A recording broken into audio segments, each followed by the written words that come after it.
Students, welcome you all in Chemistry Drive with Ravneet. So on the request of the students, I am making this video on the concept of nuclear chemistry. I know BSc के students को ये concept थोड़ा difficult लगता है. So I hope कि इस video series के through आपको ये concept जो है, ये chapter जो है आप easily understand कर पाए. So nuclear chemistry, हम जितनी भी केमिस्ट्री में रिएक्शंस करते हैं वो सारी रिएक्शंस में हम ज़्यादातर किसकी बात करते हैं? एटम की, इलेक्ट्रॉन्स की बात करते हैं. तो ये वाला जो हमारे पास चैप्टर है न्यूक्लियर केमिस्ट्री, ये बात करेगा कोर ऑफ एटम की. कोर ऑफ एटम का मतलब है कि ये अगर आपका कोई एटम है किसी एलिमेंट का, सपोज कर लो ये आपके पास कोई एटम है, इसका कोर क्या है आपके पास? न्यूक्लियस. ठीक है, अंदर होता है हमारे पास एटम के, अगर ये शेल हैं जिनमें इलेक्ट्रॉन्स हैं और ये शेल के अंदर होता है न्यूक्लियस. तो इस चैप्टर में हम बात करने वाले हैं वो रिएक्शंस जिनमें न्यूक्लियस इन्वॉल्व होता है. और न्यूक्लियस के अंदर क्या होते हैं? प्रोटॉन्स और न्यूट्रॉन. तो हम ये देखेंगे कि डिफरेंट कंडीशंस के अंदर हमारा न्यूक्लियस कैसे बिहेव करता है. सो वो ब्रांच ऑफ साइंस जो इन रिएक्शंस के साथ डील करती है, न्यूक्लियस के साथ डील करती है, वो ब्रांच ऑफ साइंस को हम बोलते हैं न्यूक्लियर केमिस्ट्री. अब ये जो न्यूक्लियर केमिस्ट्री है, इसमें जो न्यूक्लियस होता है मोस्टली, वो जो न्यूक्लियस है वो क्या सारे ही पीरियोडिक टेबल के एलिमेंट जो हैं वो ये न्यूक्लियर केमिस्ट्री न्यूक्लियर जो है रिएक्शंस देते हैं? नहीं. There are few particular elements that are giving these nuclear reaction. So those elements are called radio active elements. Radio active elements होते हैं हमारे पास, जैसे यूरेनियम, थोरियम वाली पूरी यूरेनियम वाली series. So these are the radio active elements that are involve in the nuclear reactions. So ये जो phenomena होता है हमारे पास, ये रेडियो एक्टिव एलिमेंट्स क्या करते हैं? रेडियो एक्टिव रेज एमिट करते हैं. हम पढ़ेंगे कौन सी रेडियो एक्टिव रेज होती हैं.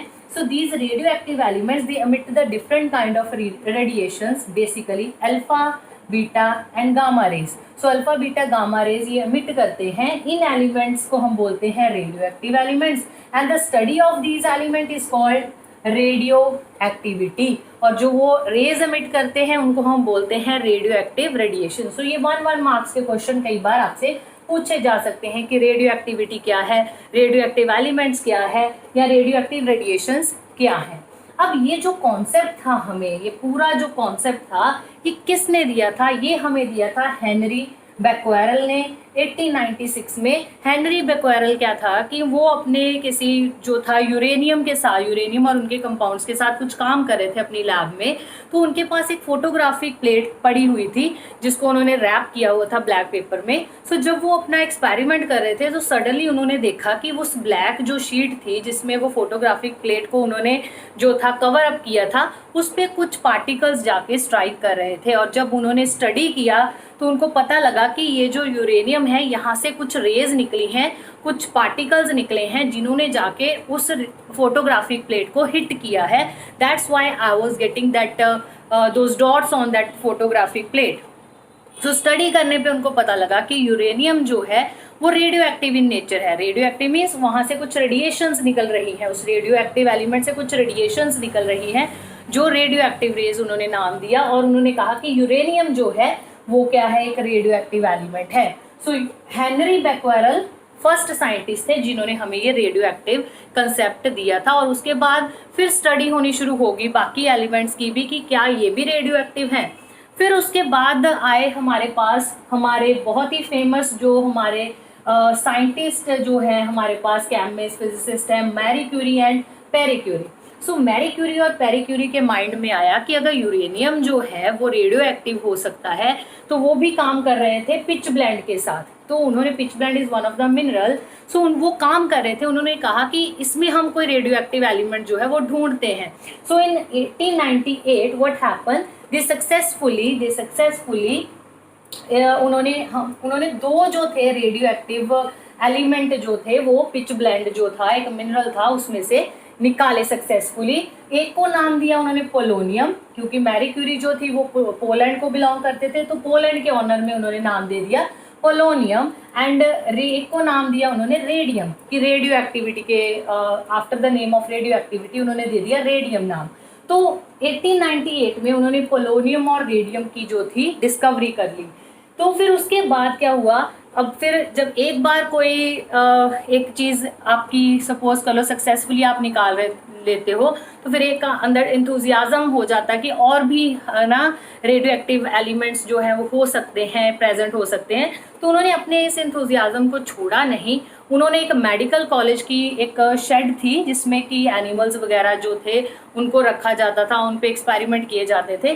तो उन्होंने उस मेडिकल कॉलेज की उस शेड को अपनी एक लैब में जो था वो ट्रांसफॉर्म किया, और उन्होंने और जो थे रेडियो एक्टिव एलिमेंट्स उनका जो था रेडियो एक्टिव एलिमेंट्स को फाइंड आउट करने के लिए उन्होंने अपना जो था एक कह सकते हो इतना हार्ड वर्क करना शुरू कर दिया कि successfully in the same year they find out thorium as a radioactive element. तो उन्होंने थोरियम की डिस्कवरी भी की। फिर उसके बाद 1900 में उन्होंने जो था एक्टिनियम की डिस्कवरी की।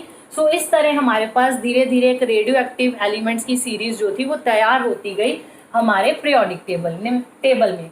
फिर उसके बाद आता है कि कौन कौन से फिनोमिना जो है वो हम पढ़ेंगे इस चैप्टर में, कि कैसे कैसे न्यूक्लियस जो है वो हमें डिफरेंट फिनोमिना शो करता है। लाइक नेचुरल रेडियो एक्टिविटी हो सकता है, आपका जो रेडियो एक्टिव एलिमेंट है वो अपने आप ही डिके हो जाए, अपने आप ही टूटना शुरू हो जाए नेचर में, अगर सपोज टेम्परेचर कंडीशन चेंज हो रही है। सो इस तरह, तो that is called natural radio active decay. कुछ होते हैं आर्टिफिशियल रेडियो एक्टिविटी जो हम इंड्यूस करवाते हैं, हम हिट करवाते हैं अपने रेडियो एक्टिव पार्टिकल को ताकि वो टूट जाए, वो ब्रेक कर जाए into some other stable nuclear. तो वो होते हैं आर्टिफिशियल रेडियो एक्टिविटी। फिर हम पढ़ेंगे इस चैप्टर में न्यूक्लियर फ्यूजन, न्यूक्लियर फिजन की कुछ रेडियो एक्टिव एलिमेंट्स होते हैं जो ब्रेक करते हैं into stable nuclei, so that is called fission. और कुछ होते हैं रेडियो एक्टिव एलिमेंट्स जो कंबाइन कर लेते हैं to make the stable nuclei, so that is called nuclear fusion. फिर हम आर्टिफिशियल ट्रांसम्यूटेशन भी पढ़ेंगे, आर्टिफिशियली इंड्यूस करेंगे हम ट्रांसम्यूटेशन, मतलब एक एलिमेंट दूसरे में चेंज होगा और वो हम ये चीज आर्टिफिशियली करेंगे। सो ऐसे कुछ कॉन्सेप्ट्स हम इस चैप्टर में पढ़ने वाले हैं। सो सबसे पहले अभी हम पढ़ेंगे what is the difference between the various radio active rays alpha beta gamma. So ये सारा जो था एक बेस था कि हम क्या पढ़ने वाले हैं इस रेडियो पूरी जो है न्यूक्लियर केमिस्ट्री सीरीज में, कि ये किसने दिया था, हम ये किसके साथ डील करती है, कैसे कैसे कॉन्सेप्ट्स हम पढ़ेंगे। सो हमने यहाँ बात की थी अल्फा बीटा गामा रेज की, तो पहले डिफरेंस देखते हैं अल्फा बीटा और गामा रेज में। 1904, Rutherford wants to study about the nature of alpha, beta and gamma rays. For that, what he do is he applied electric and magnetic field. So उन्होंने study करना चाहा कि radio active substance में से जो alpha beta gamma rays निकल रही हैं उनकी क्या नेचर है।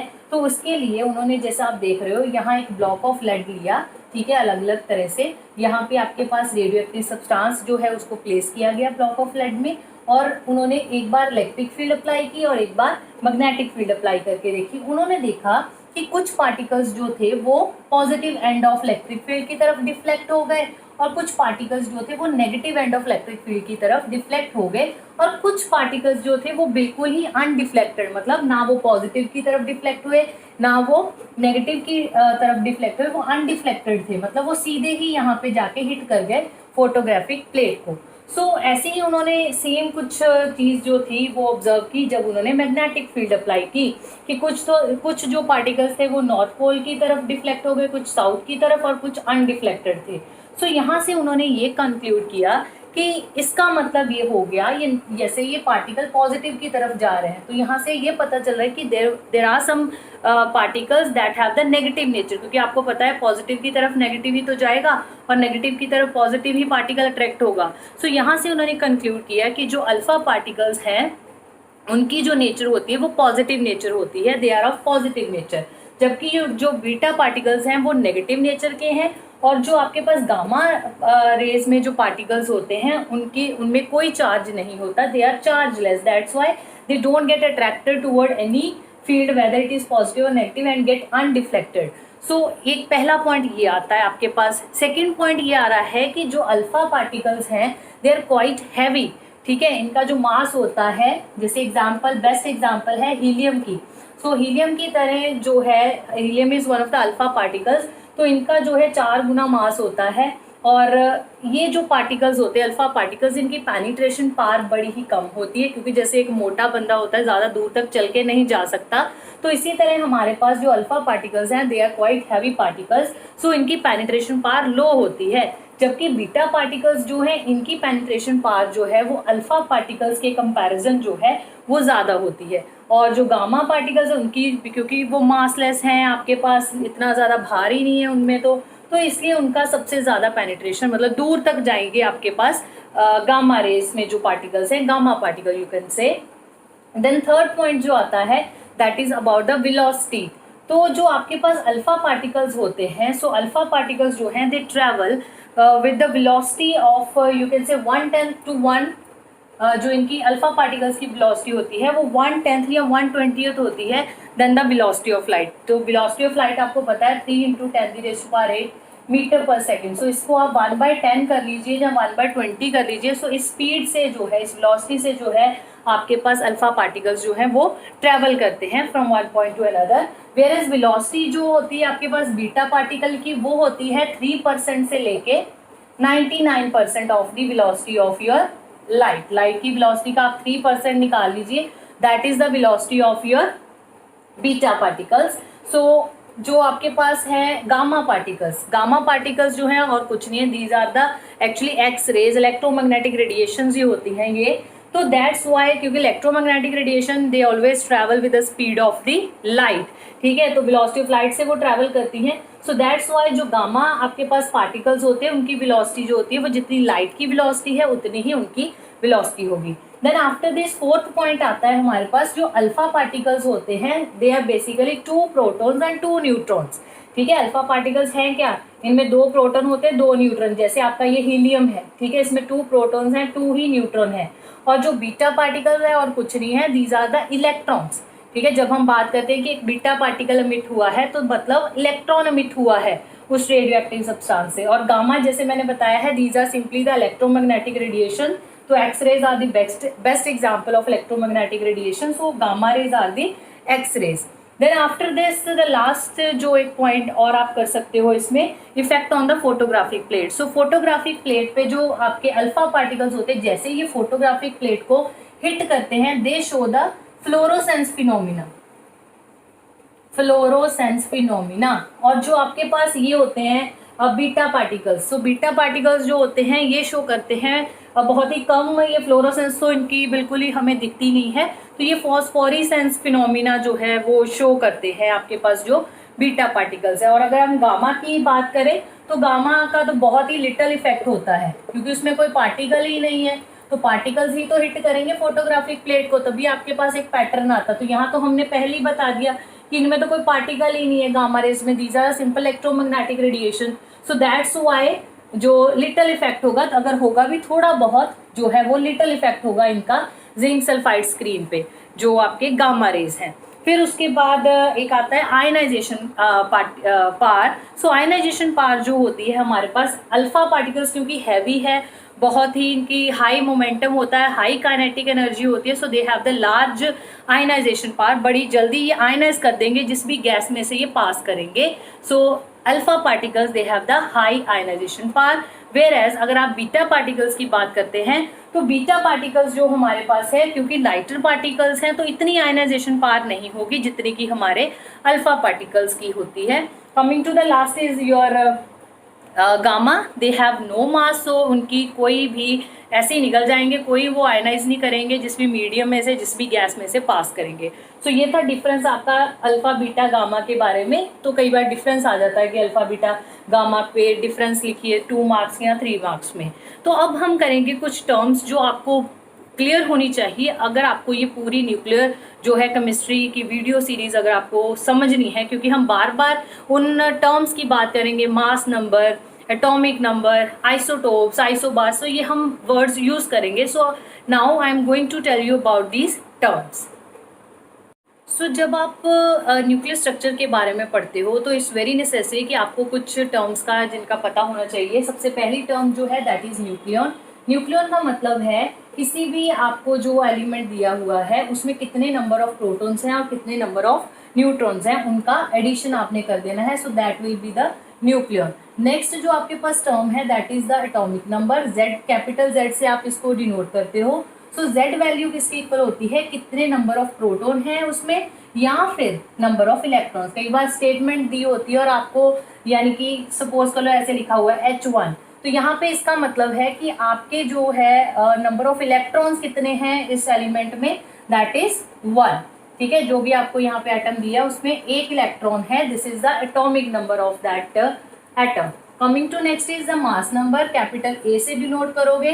कैपिटल ए किसके इक्वल होता है, कितने नंबर ऑफ न्यूट्रॉन है एंड कितने नंबर ऑफ प्रोटॉन है, उन दोनों का एडिशन। या फिर आप ये भी बोल सकते हो कि न्यूक्लियन का एडिशन आप के पास जो है that is your mass number. So यहाँ से अगर आपको सपोज करो कोई स्टेटमेंट है और उसमें आपको नंबर ऑफ न्यूट्रॉन नहीं पता है पर आपको उसका मास नंबर पता है, तो आपको जैसे यहाँ पे पता है कि मास नंबर, इसी को आपने रीअरेंज करना है इक्वेशन को। यहाँ से n किसके इक्वल आ रहा है, मास नंबर माइनस प्रोटॉन, तो आपके पास नंबर ऑफ न्यूट्रॉन यहाँ से निकल आएंगे अगर आपको उसका एटॉमिक नंबर पता है। तो क्योंकि atomic number number of protons के इक्वल होता है, तो mass number minus atomic number, then you will get the number of neutron. So number of proton की जगह आप जो है z वैल्यू भी पुट कर सकते हो। सो यू कैन से a minus z will give you the number of neutron. Next is the isotopes. Isotopes का मतलब क्या होता है, आइसोटोप्स उन हम एलिमेंट्स को बोलते हैं कि ये एक दूसरे के आइसोटोप्स हैं अगर उनका सेम एटॉमिक नंबर है। ठीक है, सेम एटॉमिक नंबर है पर डिफरेंट मास नंबर है। जैसे आपके पास Cl क्लोरीन के ये दो आइसोटोप्स है, दोनों का देखिए अगर आपके पास एटॉमिक नंबर, ठीक है, ऐसे डिनोट करते हो आप किसी भी एलिमेंट जो है उसको कैसे रिप्रेजेंट करते हो। अगर ये कोई एक्स एलिमेंट है, कैपिटल वैसे ही मैंने जर्नल लिया है, Z हमेशा आप यहाँ पे लिखोगे, ठीक है, सबस्क्रिप्ट में लिखोगे, और A जो है हमेशा सुपरस्क्रिप्ट में लिखोगे, यानी कि एटॉमिक नंबर हमेशा यहाँ नीचे आएगा और मास नंबर हमेशा एलिमेंट के ऊपर जो है सुपरस्क्रिप्ट में आएगा। फिर जैसे यहाँ Cl लिखा हुआ है एलिमेंट, तो इसके ये देखिए 35 is its mass number and 17 is its atomic number. तो 35 क्लोरीन और क्लोरीन 37 जो है ये एक दूसरे के आइसोटोप है। इसी तरह आपके पास हाइड्रोजन, ड्यूटेरियम, ट्रिटियम, ये तीनों क्या है, एक दूसरे के आइसोटोप्स हैं हमारे पास। इसी तरह कार्बन 13, कार्बन 14 भी एक दूसरे के आइसोटोप्स हैं, उनका मास अलग होता है बट एटॉमिक नंबर सेम होता है। फिर ऐसे ये देखिए यूरेनियम 235 और 238, atomic number is same 92 but they have the different mass number. Coming to next is isobar. अब इसी का आपने ऑपोजिट कर देना अगर आपको लर्न करना है। तो ये देखिए मैंने सेम Z और डिफरेंट A लिखा है, मतलब सेम आपके पास एटॉमिक नंबर है, डिफरेंट मास नंबर लिखा है, इसी का आपने ऑपोजिट कर देना है। अब डिफरेंट Z वैल्यू होगी और सेम क्या होगा A, यानी कि आपके पास डिफरेंट होगा एटॉमिक नंबर, सेम होगा आपके पास मास नंबर। सो हमारे पास आइसोबार्स की जो एग्जांपल है, जैसा आप देख रहे हो आर्गन, कैल्शियम और पोटाशियम, सबका एटॉमिक नंबर डिफरेंट है। Argon is 18, potassium is 19, calcium is 20, but they have the same mass number 40. So these are each other's isobars. Then coming to next is isotones. Isotones क्या होता है कि जिनका same जो है हमारे पास नंबर ऑफ न्यूट्रॉन हो but different total number of nuclear हो, कि नंबर ऑफ न्यूट्रॉन तो सेम हो। जैसे सपोज यहाँ मैंने एग्जांपल ली है आर्गन और पोटाशियम की, चलिए निकालते हैं। यहाँ पे पहले नंबर ऑफ न्यूट्रॉन निकालने की कोशिश करते हैं। जैसा मैंने कहा था मास नंबर आपको दिया है 39, ठीक है, और आपके पास तो वो भी है, एटॉमिक नंबर भी है 18।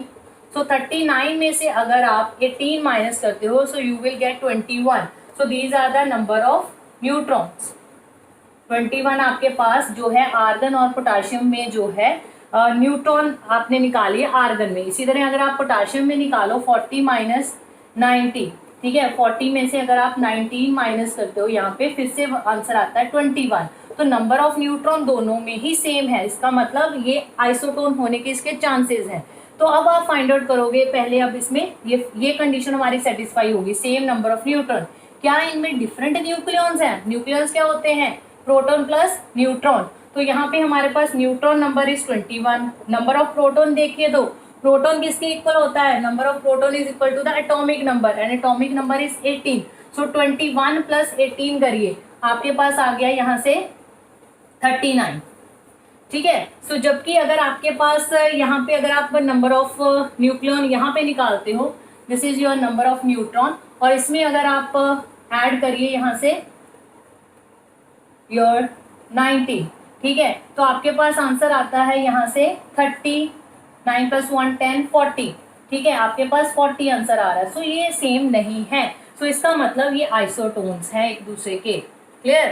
सो आगे आता है आपके पास आइसोस्टर्स। आइसोस्टर्स का मतलब होता है मॉलिक्यूल आइसोस्टर्स होते हैं जिनमें क्या होता है सेम नंबर ऑफ एटम्स होते हैं और सेम ही नंबर ऑफ क्या होते हैं इलेक्ट्रॉन्स होते हैं। जैसे फॉर एग्जांपल आपके पास है कार्बन डाइऑक्साइड एंड N2O। अगर आप देखोगे तो यहाँ पे सेम नंबर ऑफ एटम्स हैं, देखिए 1 carbon 2 oxygen 3, similarly 2 nitrogen and 1 oxygen 3 atoms. पर अगर हम इनमें नंबर ऑफ इलेक्ट्रॉन्स कैलकुलेट करें, सो लेट्स कैलकुलेट। कार्बन में आपको पता है आउटर मोस्ट में आपके पास 7 होते हैं इलेक्ट्रॉन्स, ऑक्सीजन में 8 होते हैं, तो 7 + 8 × 2, ठीक है। 2 ऑक्सीजन है तो 2 × 8, सो 8 2 16 + 20 + 7, सो आपके पास आ गया 22।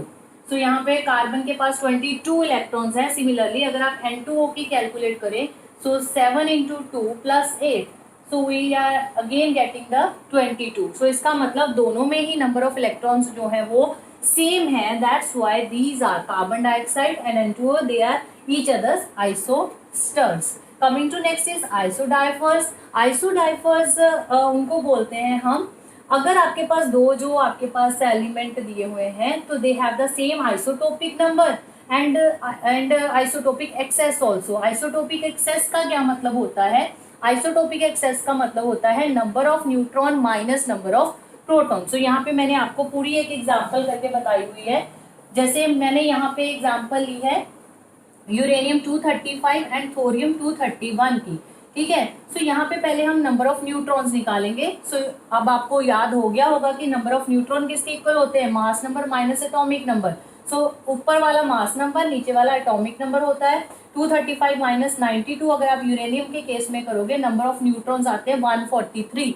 तो ऐसे थोरियम में आप माइनस करिए 231 minus 19, so we are getting 141 number of neutron. Then number of protons जो है, आइसोटोपिक एक्सेस निकालने के लिए आपको नंबर ऑफ न्यूट्रॉन और प्रोटॉन निकालने पड़ेंगे, तो दैट्स व्हाई मैंने पहले न्यूट्रॉन फाइंड आउट किए हैं। फिर number of proton atomic number के इक्वल होते हैं, सो मैंने इसलिए नंबर ऑफ प्रोटॉन को 92 लिख दिया यहाँ पे। सो यहाँ पे थोरियम के केस में मैंने 90 लिख दिया बिकॉज इसका एटॉमिक नंबर है 90। सो अब 143 में से 92 माइनस करिए, सो आइसोटोपिक एक्सेस आपकी यूरेनियम के केस में 51 आ रही है और थोरियम के केस में कितनी आ रही है? 51। 141 माइनस 90 इज ऑल्सो 51। सो इसका मतलब आइसोटोपिक एक्सेस क्या है हमारे पास? सेम है, ठीक है। सो यहाँ पे हमारे पास आइसोटोपिक एक्सेस के आगे सेम, तो इसका मतलब ये दोनों एक दूसरे के क्या है? आइसोडाइफर्स। याद रखिएगा कि यूरेनियम 235 जो है और थोरियम 231 है with atomic number 90 and uranium with atomic number 92, these are each other's isodiphers. Next is the isoelectronic species. तो isoelectronic species वो होती हैं, वो आयंस होते हैं, वो एटम्स होते हैं जिनमें क्या होता है, कोई आयंस भी हो सकते हैं जिनमें सेम नंबर ऑफ इलेक्ट्रॉन्स हो। For example nitrogen 3 negative, oxygen 2 negative, fluorine negative, sodium ion हो गया, मैग्नीशियम आयन हो गया। अगर आपको पता है तो नाइट्रोजन में 7 हमारे पास वैलेंस इलेक्ट्रॉन होते हैं। 3 नेगेटिव का मतलब उसमें 3 इलेक्ट्रॉन ऐड कर दीजिए तो वो 10 बन जाएंगे। इसी तरह ऑक्सीजन 8 इलेक्ट्रॉन है वैलेंस में, 2 negative means we are going to add 2 electrons in that, so 10 आ जाएंगे। फिर से हमारे पास सोडियम पॉजिटिव का मतलब है सोडियम के वैलेंस में 11 इलेक्ट्रॉन है, 1 इलेक्ट्रॉन हमने निकाल देना तो अगेन 10। तो अगर आप सभी को देखोगे सब में, इन सब में N3 नेगेटिव, मैग्नीशियम 2 पॉजिटिव, ये सारे आयंस में, फिर चाहे वो नेगेटिव है चाहे वो पॉजिटिव है, इन सब में जो है नंबर ऑफ इलेक्ट्रॉन्स 10 आ रहे हैं। So these all are the isoelectronic species. Next आपको पता होना चाहिए साइज ऑफ न्यूक्लियस, क्योंकि सारी बात ही हमारी न्यूक्लियस की है, न्यूक्लियर केमिस्ट्री, इसके बिना तो चलेगी नहीं न्यूक्लियस के। तो हम जब न्यूमेरिकल्स करेंगे आपको कुछ वैल्यूज का पता होना चाहिए, जैसे कि size of nucleus. Size of nucleus में सबसे पहले आपको रेडियस ऑफ न्यूक्लियस पता होना चाहिए, that the value is 10⁻⁻15 metre. इस तरह रेडियस ऑफ जो है आपके पास न्यूक्लियस का आपने लिखा हुआ है 10⁻⁻15। इसी तरह आपको पता होना चाहिए रेडियस ऑफ एटम का कितना होता है। सो रेडियस ऑफ एटम जो है यहाँ पे 10⁻⁻10 मीटर आएगा। डेंसिटी न्यूक्लियस की अप्रोक्सीमेटली 10⁻14 ग्राम पर सेंटीमीटर क्यूब है। और ये 1 मार्क के क्वेश्चन आ जाते हैं कई बार कि फर्मी क्या होता है या बार्न क्या होता है। इवन बार्न तो हम यूज भी करेंगे आगे जाके न्यूमेरिकल्स में। सो 1 बार्न जो है डिनोटेड बाय स्मॉल b, तो एक बार्न की जो वैल्यू होती है वो होती है इक्वल टू 10⁻⁻24 सेंटीमीटर स्क्वायर। अब ये बार्न है क्या? कि हम आगे करेंगे जब हम न्यूक्लियर रिएक्शंस करवाते हैं तो हमारे पास टारगेट जो एक पार्टिकल होता है, suppose this is your radio active particle, जिसपे आके कोई आपके पास जो है एक प्रोजेक्टाइल हिट करता है।